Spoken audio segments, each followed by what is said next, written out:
The ন্যায় theology, অর্থাৎ ন্যায় ঈশ্বর তত্ত্ব। ন্যায় দর্শনে মহর্ষি গৌতম যে 16টা পদার্থের কথা উল্লেখ করেছেন তার মধ্যে ঈশ্বরের কোনো উল্লেখ নেই। সেই কারণে নৈয়ায়িকরা নিরীশ্বরবাদী এমন একটা ধারণা মনে জাগাটা সকলের মনে স্বাভাবিক, কিন্তু এই ধারণা যথার্থ নয়। মহর্ষি গৌতম ঈশ্বর সম্পর্কে বিস্তারিত আলোচনা করেননি সত্য, কিন্তু ন্যায় সূত্রের 4র্থ অধ্যায়ের প্রথম আহ্নিকে 3টি সূত্রে ঈশ্বরের কথা তিনি বলেছেন। সিদ্ধান্ত সূত্রে মহর্ষি গৌতম বলেছেন যে ঈশ্বরই জীবের কর্মফল সব কিছুই তিনি নিয়ন্ত্রণ করেন।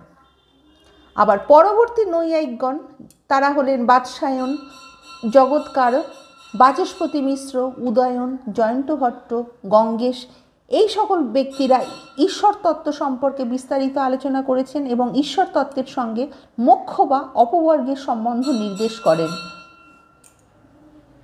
এই সব নৈয়ায়িকদের মতে তারা বলছেন যে প্রমেয় বিষয়ের যথার্থ জ্ঞানের দ্বারা মিথ্যা জ্ঞান তিরোহিত হলেই জীব মুক্তি লাভ করতে পারে। সুতরাং পরিষ্কার বোঝা গেল যে প্রমেয় বিষয়ের যথার্থ জ্ঞানের দ্বারা মিথ্যা জ্ঞান তিরোহিত হলেই জীব মুক্তি লাভ করে। তাহলে মুক্তি লাভের উপায় হচ্ছে মিথ্যা জ্ঞান একেবারে লুপ্ত হয়ে যাওয়া, মিথ্যা জ্ঞান একেবারে তিরোহিত হয়ে যাওয়া, তাহলে কিন্তু জীব মুক্তি লাভ করতে পারে। কিন্তু একমাত্র ঈশ্বরের করুণা লাভ করলেই কি মোক্ষ লাভ সম্ভব? ঈশ্বরের করুণা ভিন্ন প্রমেয় বিষয়ের যথার্থ জ্ঞান এবং মোক্ষ লাভ করা কোনো জীবেরই পক্ষে সম্ভব নয়। সুতরাং পরিষ্কারভাবে বোঝা যাচ্ছে মোক্ষ লাভ করতে গেলে কিন্তু তাকে কিন্তু যথার্থ জ্ঞান এবং প্রমেয় বিষয়ের জ্ঞান মানে কোনো জীবের সেটা সঠিকভাবে কিন্তু কখনোই সেটা লাভ করা সম্ভব নয়। সুতরাং দুটো প্রশ্নের আলোচনার এখানে প্রয়োজন রয়েছে। ঈশ্বরের স্বরূপ কী আর ঈশ্বরের অস্তিত্ব কীভাবে প্রমাণ করা যেতে পারে? তাহলে এখানে প্রথমে আমি আলোচনা করব ঈশ্বরের স্বরূপটা কী, তার মানে তিনি কী, তার স্বরূপটা কী। প্রমেয় পদার্থের অন্যতম পদার্থ হলো আত্মা।